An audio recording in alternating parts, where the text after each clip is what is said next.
আমরা আজকে দুধে পানি আছে কিনা এটা পরীক্ষা করবো। এটা হচ্ছে ল্যাক্টোমিটার। ল্যাক্টোমিটার দিয়ে আমরা আজকে দুধ পরীক্ষা করবো, এই দুধটা ভালো না মন্দ, এই দুধে কত পার্সেন্ট পানি আছে আর কত পার্সেন্ট দুধ আছে এটা আমরা আজকে দেখবো। মানে দুধের ভেজাল আছে কিনা? হ্যাঁ, দুধে ভেজাল আছে কিনা এটা আমরা এই যে দুধের ভিতরে দিয়ে দিচ্ছি। এটা হচ্ছে ল্যাক্টোমিটার।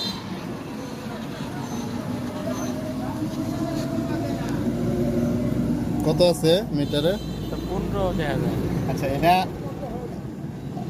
30 মানে 25-এর ভিতরে আর কি আপ ডাউন করতেছে।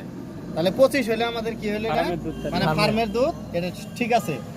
আচ্ছা দর্শক দেখেন, এটা হচ্ছে কি যদি 25-এ থাকে এই মিটারের এটা পারতটা 25-এ ওই জায়গায় যায় যদি থামে, তাহলে যদি ফার্মের দুধে 25 পর্যন্ত থাকে তাহলে আমাদের দুধটা কি ভেজাল নাই, মানে দুধে দুধ ঠিক আছে, দুধটা ঠিক আছে। আর যদি এটা তার বেশি বা কম হইতো তাহলে আমাদের এই দুধটা ভেজাল থাকতো।